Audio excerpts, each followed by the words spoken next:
welcome back to the Citizen channel. We're all staying safe and well, and our feature Anatomy of a Goal. Yes, we're going to go back to 1979 today. Yes, I've only been married 3 or 4 months at this stage when this happened. We're going to have a look at a goal from a certain Michael. We don't call him Mick because he didn't like that. People did call him Mick though. But Michael Robinson, of course, rest in peace. He sadly passed away. A little bit more of that later on. So we're going to have a look at one of his goals today. Please, if you are new to the channel, please push that subscribe button, push the bell notifications. It's great to have you on board. Everything City, of course, past, present, and forever, or as long as I'm here on this channel anyway, that's for sure. And if you are pressing buttons, you just press that little like button, that little thumbs up button. It'd be much appreciated, and please spread the word if you can. Yeah, it'd be great. I'm trying to get about 20 likes, 25 likes. Not a massive target, so you can help me towards it. Be very appreciated. Yes, I mean, we do score lots of goals, of course we do. Certainly scoring lots of goals as I'm recording this, and some very important goals, some that drag us back in games, put us on the very edge of glory itself, or even on the edge of safety. Well, you know, more the former, I think, until fairly recently. We always score goals that also in themselves don't really affect a league or cup run. They just make you go, wow, or they're just significant for who they're scored against. So, yes, no matter what the context, they're important. Today we're going to go back and remember a goal that is significant. There are always significant goals in these games because it helps us put one over the old enemy, of course, United, at a time where we're sort of struggling and licking our main road wounds after yet another, it seems to happen every season, 4-0 defeat in the last home game against Liverpool, that other team that we don't like too much.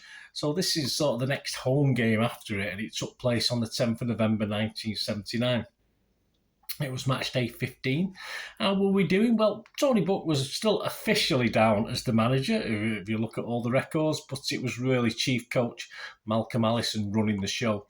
We sat 16th of 22 teams after 14 games. Casu Dana and Michael Robinson were our joint top scorers after 14 games.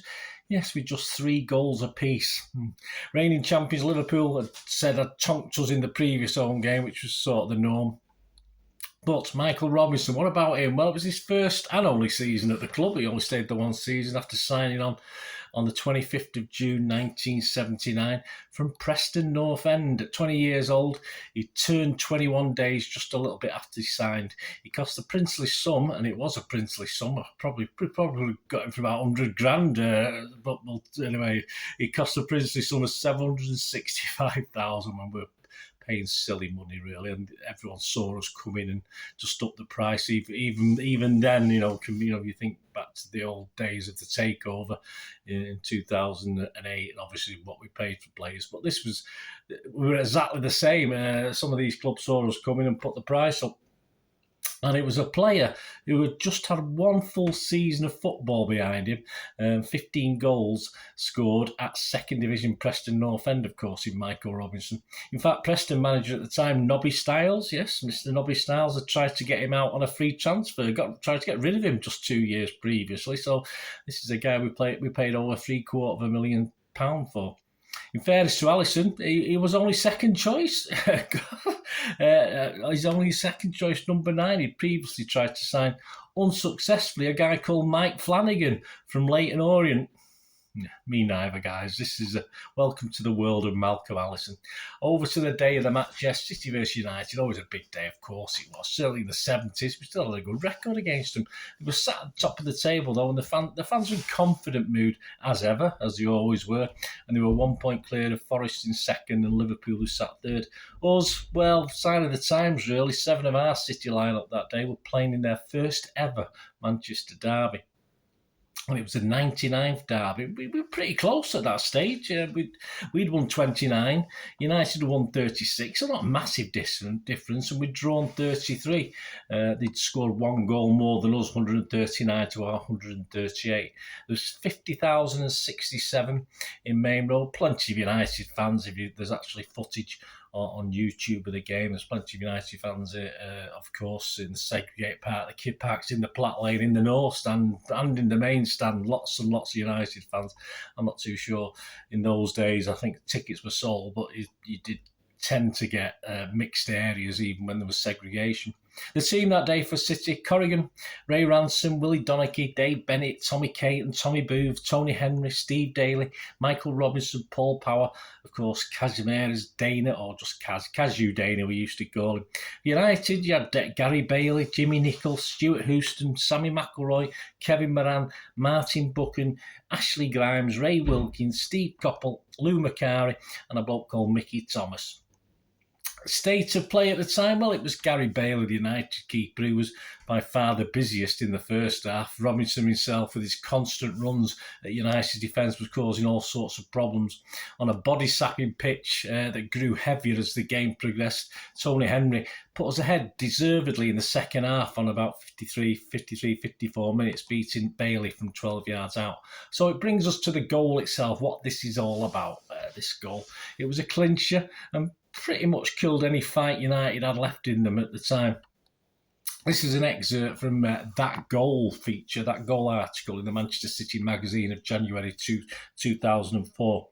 With the game evenly poised, City poured forward looking for the breakthrough. Steve Daly picked up the ball in his own half after United's attack had broken down and drove forward. He attempted to nutmeg Jimmy Nicholl, but the pair got in each other's way and it fell to the turf. Daly was up first and proceeded forward with the ball, slipping it in between two United players to find Dave Bennett as Kazu Dana watched on close by.